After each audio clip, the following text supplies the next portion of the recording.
Today, we're deeply honored to welcome the voice that has been instrumental in promoting these values nationwide, Dr. Anupam Ahuja, former professor and head of International Relations, NCERT. Through her relentless work, she has shaped how we think of inclusion, not as an add-on, but as the very foundation of meaningful education. Indeed, a privilege to have you with us, ma'am. A very warm welcome. We're all ears and eager to learn. A very good morning to everybody, and thank you for this second opportunity in the consecutive year to be here to share my thoughts. Thank you very much. After the last session, if I begin by saying that I'm going to talk about the policy, I'm a fool, because I think we all have had a really enriching session where we've understood the how of it. Let me take you through what I'm going to share with you. I tried to collect my thoughts because one of the things with many years in the area is that you can lose time and you can go on rambling and it becomes a rambling. And I'm very careful that I do not fall in that trap. So I've delineated what I will speak to you about. Of course, as it was introduced, let's look at indigenous approaches to education. Let's again also look further, the day 3 it is today, at diversity, inclusion, and equity. Let's see closely some simple examples of how indigenous approaches have been used by teachers in our country. And of course, we will continue to address challenges, but in order to do that, we need to know what the challenges are. So I have listed some challenges for you. So that in a nutshell is what I'm going to talk about. Now, needless to say, as was said in the earlier sessions, our policy very vehemently asserts that local cultures are important. We've come a long way. We are not a country that has just become independent. We have decades with us, and we have come to this conclusion, working from what Padam Shri Sridharji said, from the enrollment phase, we have come to realize that there are children who join us, but become unfortunate numbers of dropouts. Actually, they're not dropouts. They are push-outs. We push them out of our system because we think we know how to run them. And we think we know who should be the good learners in our classrooms. So that time is gone. 35 years, wait, we got a policy.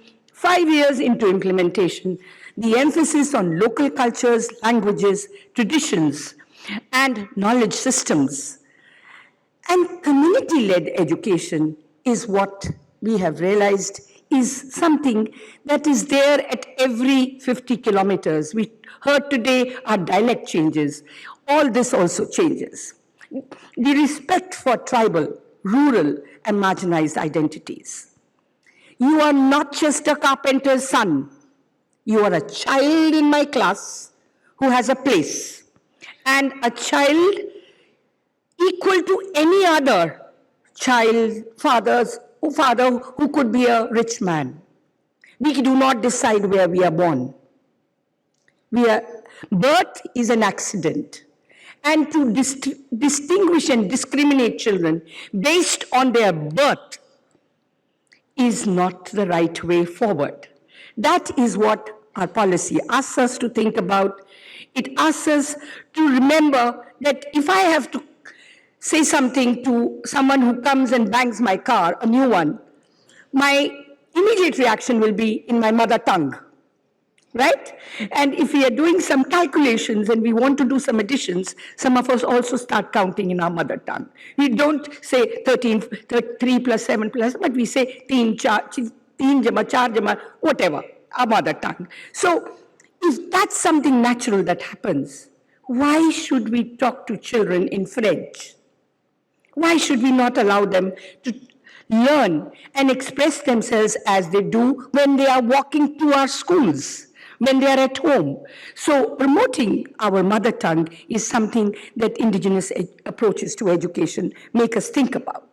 It makes us think about not just making a child play sitar, as was just said in the introduction, but all types of local uh, musical instruments, arts, crafts.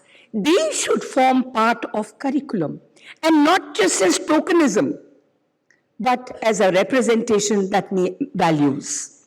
This is what what the policy, what I just said about our policy. Let's look at another continent very close to our hearts, the African continent. There again, indigenous education was and is inclusive. I've had the opportunity to work in many countries there, and I have seen this in person. For example, in Tanzania, the culture of African socialism points towards a culture of inclusivism. Many norms and customs that they have are indigenous, are based on indigenous traditions and beliefs. There are certain principles that are followed, including that of community localization. There is indigenous customary education, which is accessible to anybody in his waking time, from morning till night. So it's not formal.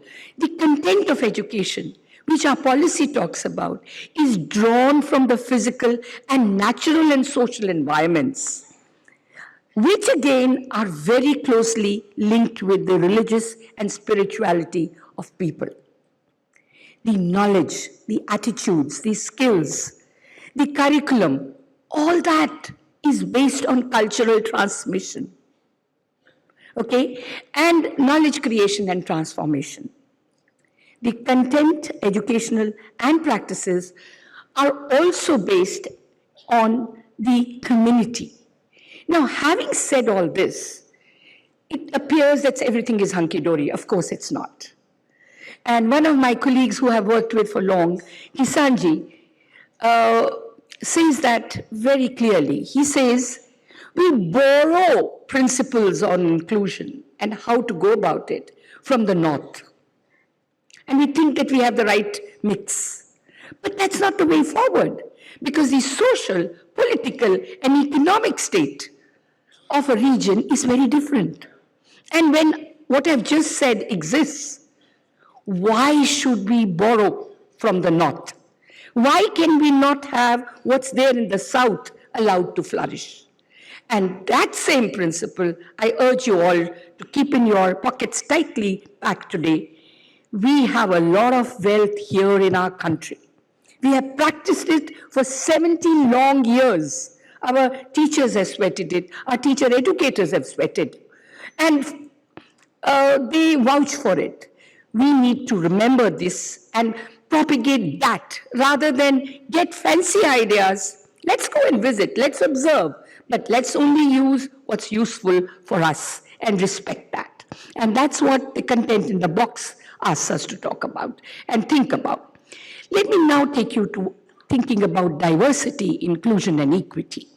These are terms that are splashed all over our policy.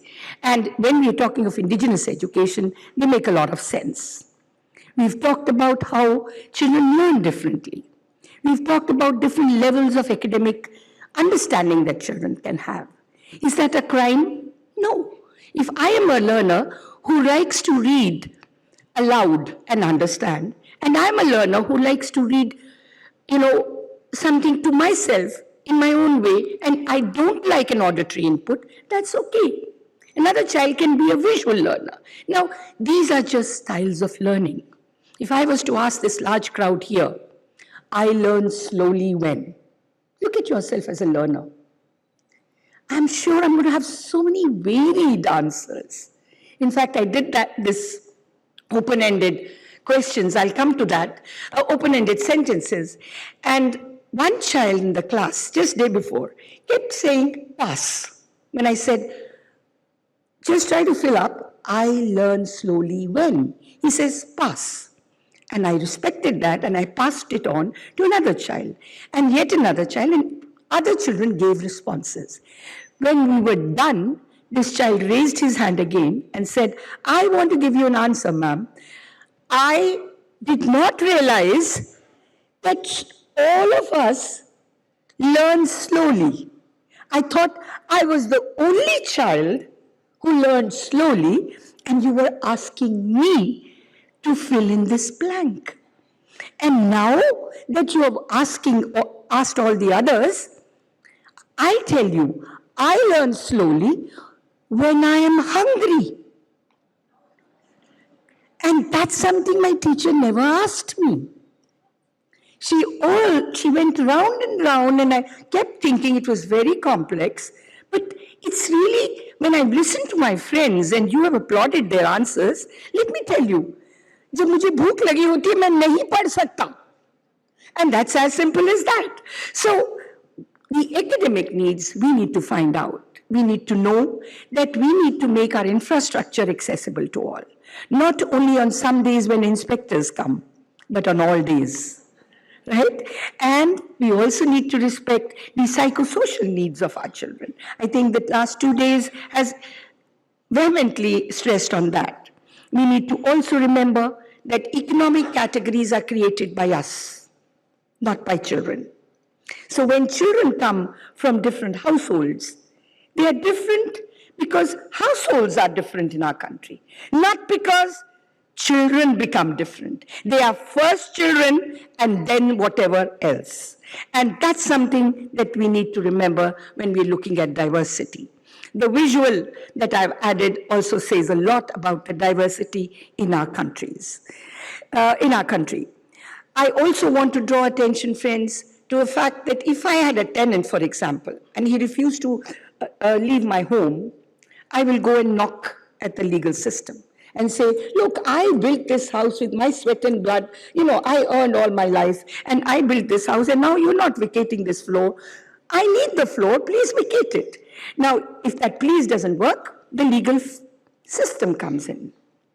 For us, it's important now to remember that thinking of all children and thinking of their accommodations in learning in regular classrooms is a legal right of a child.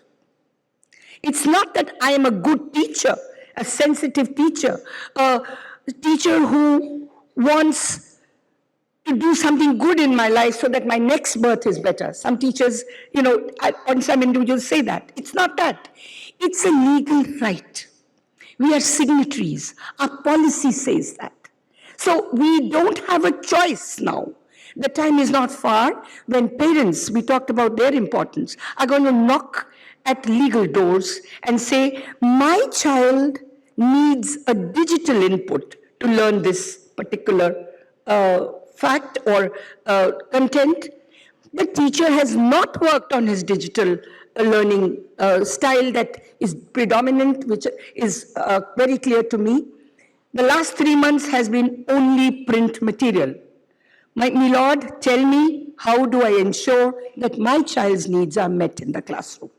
That is not far. It may appear to be fiction, but it is not. So let's remember, inclusive education has an international and a national mandate and an agenda that we need to respect. Inclusion is not putting children in the classroom. That's a misconception. We don't bring in children. We have children who are different. We are parents, we are aunts, we are uncles. We know a child may like a laddu, another child may like a balushai, and a third child may not like both of them. So we cater to their needs at home. We need to think about education, which is not as simple as a balushwa and a laddu, but how do we provide this variety to them? The problem is not the child, the problem is us. It's 3 fingers that point at us, and we need to change the system in order to accommodate their needs. And we need to think about what we can do for each child. Let's also remember, we cannot have same outcomes for everybody. No teacher aspires for that. Right? We don't want robots that are performing, like assembly line performance. No.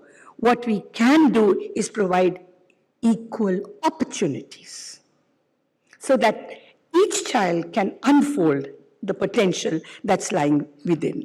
And that's in the hand of every educator, every parent, every community lead or person. Now, I think the visual again says it all. We cannot but ignore equity, because that is the way forward. In fact, ideally, I should have another third figure where there are no boxes and no gray wall. It's open to all. That's the ideal that we want to achieve. And that's something that's there in our heads. We just have to work towards it.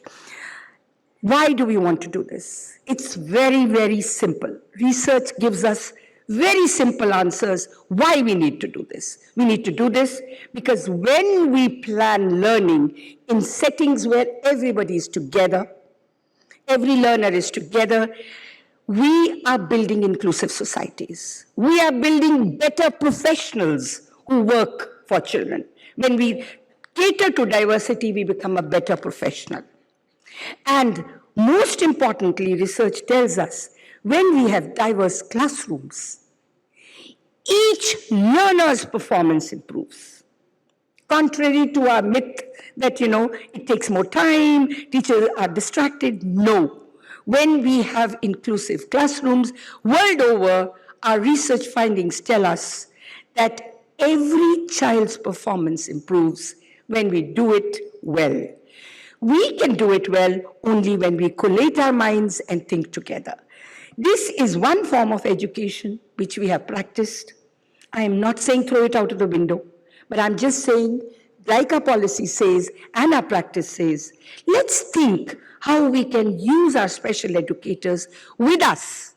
Not look at them as competitors, not look at them as people from another profession, but as colleagues who can help us think for the child and think for the child together.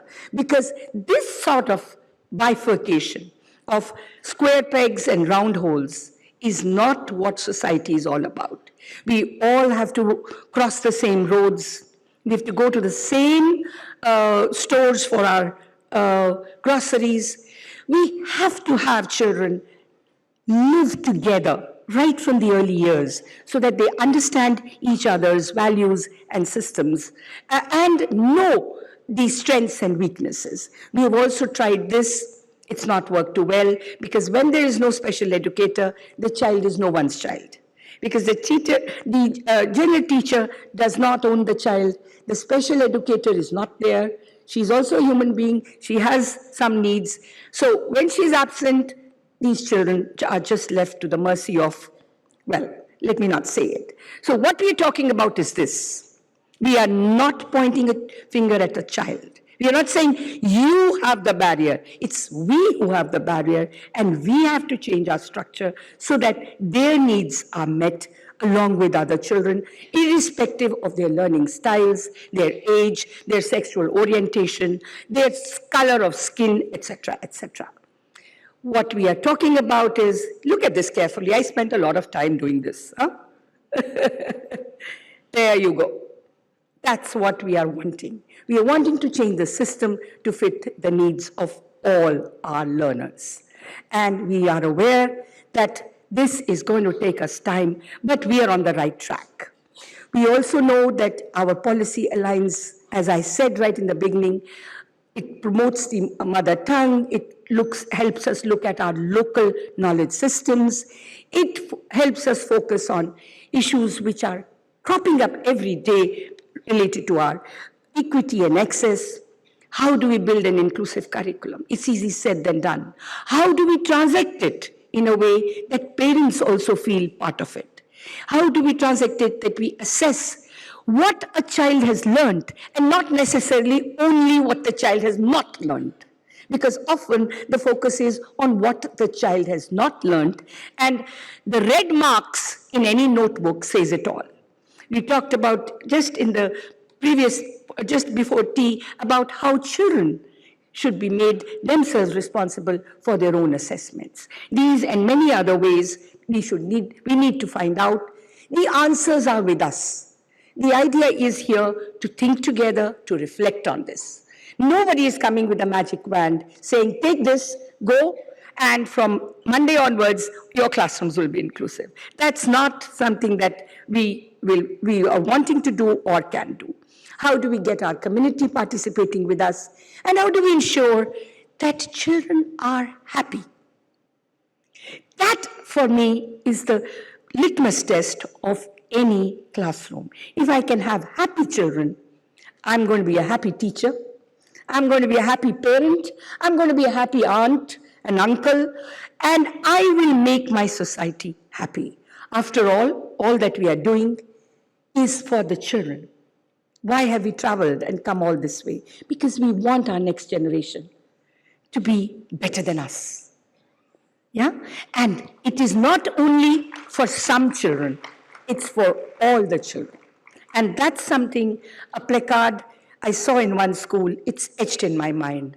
That principal walked with me to the gate and said, I haven't paid my teachers for the last 3 months. There's been an administrative hitch. And my children walk 13 kilometers, some of them. But when I open the gate, I look at this placard and it says, I'm here all for the children and for all the children. Let's look at some examples. I talked about I learn slowly when. You can also ask children how they learn quickly. How is learning from textbooks? I remember coming one day to my director and I said, this survey tells me 90% children in Delhi are saying, it's boring. And he said, ma'am, are you wanting to close NCERT? We are known for our books. And you're saying 90% children are saying that they find learning from textbooks boring. So I said, no, sir. You and I are in the profession, we have to face reality. So it's not to say textbooks are bad. It's not to say don't use textbook. But it's the how we use our textbook, that's important. And when we find children saying, textbook reading is fun. I read it in the textbook, I read it on the screen, I hear it. I also see a video, which is explaining to me what are the key messages with visuals and somebody in sign language also telling me what's the content in the textbook. What is learning in groups? Well, if I am not allowed to participate, a child can say, I just don't want to be in that group because I'm invisible. There is a dada who's always talking and it doesn't give me an opportunity to even whimper. Forget talk. So this is something we have to think about. Let's use these statements. These are not mine. It was a UNESCO resource pack we were building. It's used in 80 countries, in indigenous environments as well. And teachers have made children talk about these statements, draw on these statements, and a lot of wealth has come. They do it many times in a year. I just thought I'll share it with you. It's up to you whether you find it useful or not. We also had a look at this. 3 young boys who were in their 14, 16, and 12 joining class 1. They were to sit and they had no vision. Mind you, I didn't say a blind child. Okay? There's a difference between a low vision child, calling him a low vision child, and calling him a child with the remaining vision. Right? It's the way you look at it. So this is Ramu. He's sighted and he's playing a board game. These 3 boys come, they look bigger, they have no sight. How do we work on the Ludo to see that both children can play this together? That's something that we need to challenge ourselves. Well, it's very simple. Looks like very simple, but when we got into it, it's not really that simple. Because let me show this to you. The tokens had to be magnetic because they would fall off. Yeah? So we had the color, we made the tactile, we made the magnetic, we made the dice make sound when it toppled. We also had tokens, as I said, which were tactile to mark the to differentiate between color, right? And we embossed a snake and ladder. Looks simple. But how do you provide equal opportunity in putting the things back in the box?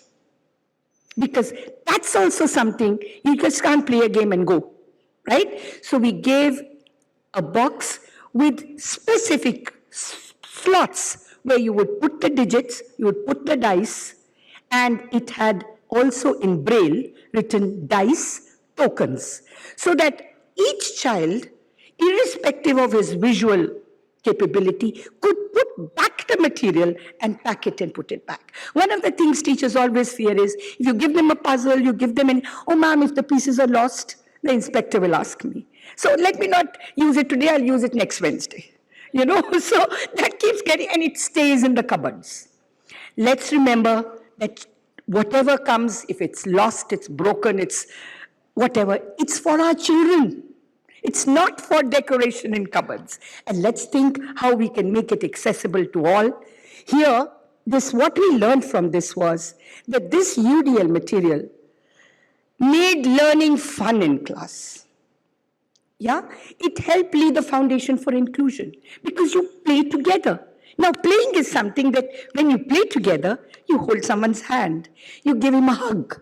You may not do that when you're reading a lesson, right? So that's build camaraderie. All children felt equally empowered.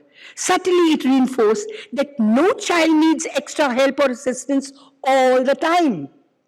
Because the child who could not see always thought, I can't cross the road, I need help. I can't go to the washroom, I need help. I can't go to the canteen, I need help. But children said, let's record for you the route that you have to take to go to the canteen. So you just play it and you'll go to the canteen. You don't have to tag along with me. Now, this is a solution children came up with. That's the power of inclusion and how we do it right. And they also realized that these boys have many qualities which they probably had never learned. I remember doing a series of books which we made accessible. And we had put Braille and text on the same page. Professor Sujata Bhan is sitting here. She was part of our group, and many others in this room. I won't name them all.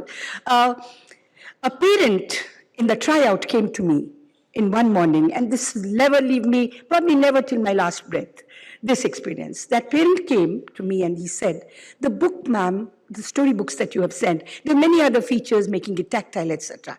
He said to me, your team has done something that I have to come and tell you about. Last night, I read a story with my son. And for the first time, he realized that I could read. All these years, he's a sighted child, I am blind. Okay, I've used this word because he's a blind person, okay? And he said, all these years, he has never sat in my lap and read a story. So the fact that you provided text and Braille on the same page helped me read the Braille story to my child. So this is the power of preparing material that's accessible. We think only in our narrow boundaries of children, their learning, their professional, and their scores in academics, etc., etc. That's much, much beyond that. A teacher sends a written note, giving an important instruction, not realizing, this was our first year in school, not realizing that many parents are non-literate.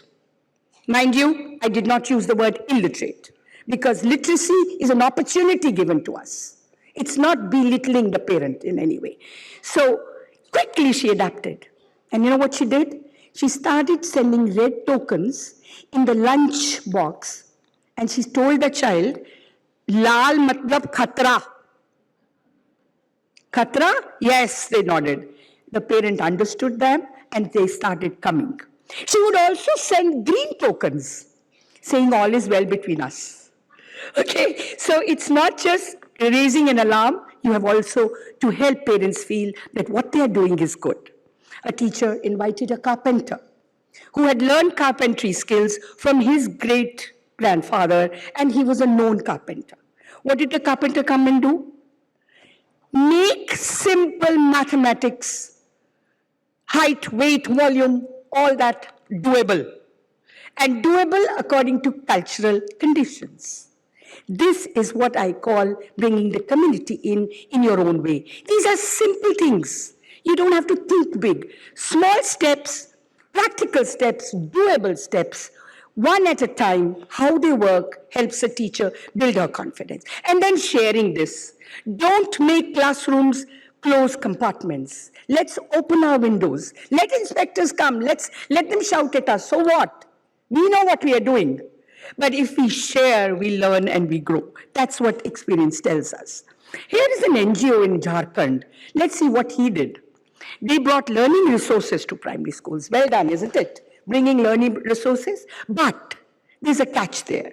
They've used Braille books and English tablet. They brought Braille books, tablets, some digital resources, audiobooks, ebooks, sign language videos for the foundational years. Professor Vahini is going to talk about the foundational years shortly.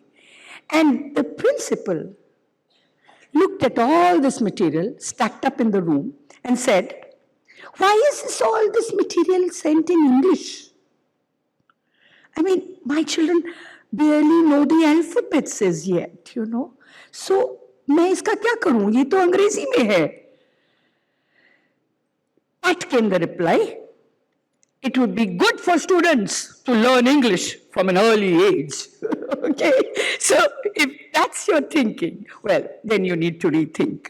With due respects to English, I have nothing against the language, but we need to remember that someone has forgotten that indigenous comes from the Latin word indigena, which means spring from the land, from nature. And that's what we need to remember.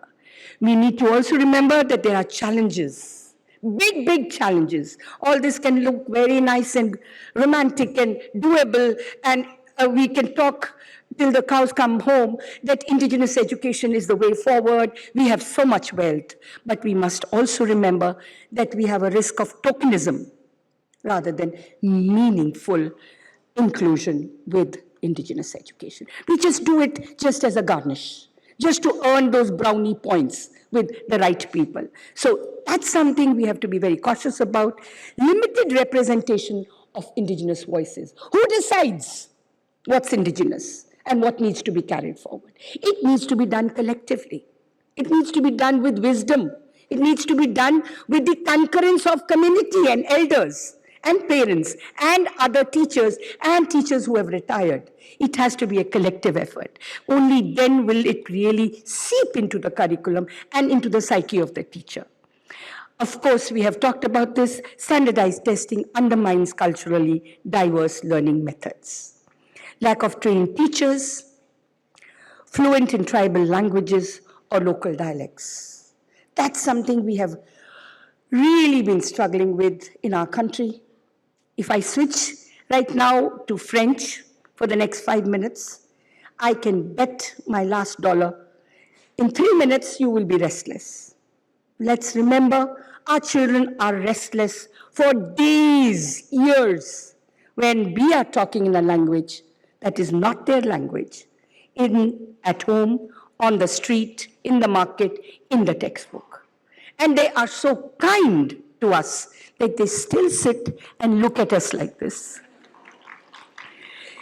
I think we need to salute their innocence, but we must also remember each child's life and each day in a child's life is in our hands. And we cannot use our power to just make them sit in class and not have a meaningful interaction. That's something I think the way forward is, how do we think together? That question that was asked, next 5 years, sir, what you asked. I think the next 5 years is curriculum localization.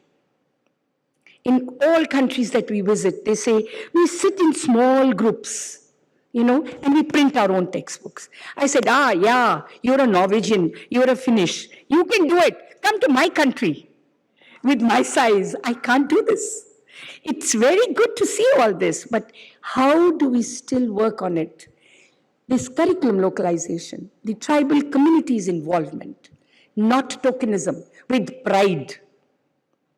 Because getting a degree, my mother gave me the best education, brought me the best books to read that they could afford. They gave me the best education. If I did not get it, I would not probably had the exposure that I got. Now, if I was in the tribal community, I would have learned many other things which books could not teach me, and that's valuable as well in life. And how do we involve them? Respecting what they know, because they toilet each day, to bring the pot boiling at night or 3 times in a day, which is a luxury for many, is not easy. You and I know it. So let's respect what they learn. Let's give them their space. That's the way forward. Let's respect what they do, and let's not see that those who come from an academic background or those who come with degrees are the ones who come with knowledge. What are alternative forms of assessment? What works in one place may not work with another. What works with a group of children may not work with another group of children. What works with one child may not work on Friday afternoon. It may work on a Monday morning. Let's remember that as well. There are differences in how I behave as an adult, 67-year-old. There are certainly going to be differences how children behave when they are young. So let's respect that we have to think about assessing and providing positive reinforcement to children so that they blossom, they grow. They do not feel penalized. They do not want to run away from assessment. They do not want to be treated as a bad child in the class, or the demon who, if he doesn't come, I will finish this profit and loss chapter today because he stops me from moving forward. That's not the approach forward. And let's also remember, we will not live forever. We may have experiences. We need to document them. Whatever language we use, documentation is very, very essential. And many of us learned it early in life. People tell me, you retired 3 years ago, but how do you need to work for 12 hours a day? I said, I need to document what I learned. And I haven't got that opportunity to do that.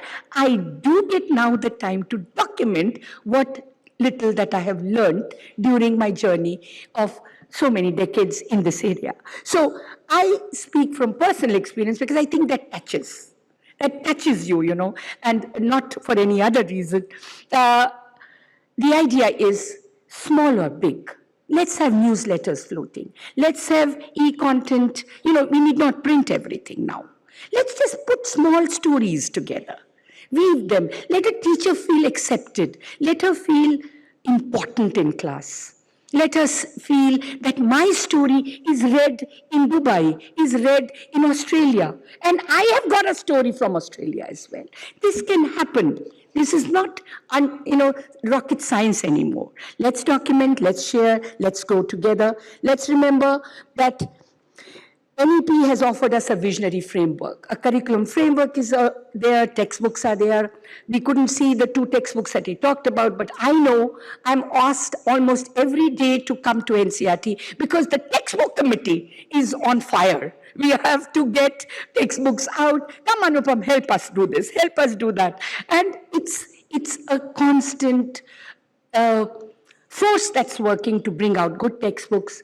Good as they begin from NCERT, may not be so good as we transact them. Let's be open to changing them because that's what, at the end of the day, it's the child who will assess what he can make of the textbook. So we have a visionary framework for Indigenous approaches to inclusive education. True inclusion, I repeat, requires systemic change and local empowerment. Both of them have to be married, never to be divorced. That's really, really important, that both have to be very closely together. It's celebrating diversity. It's welcoming diversity. It's a respect for culture. Let's remember, finally, friends, that Indigenous inclusive education can make learning meaningful and just.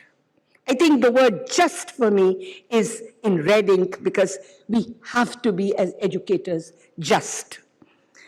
I did not steal it from here. I thought of it when I was working on my PPT. I repeat, love all, serve all, help ever, hurt never. Sai Ram, thank you very much.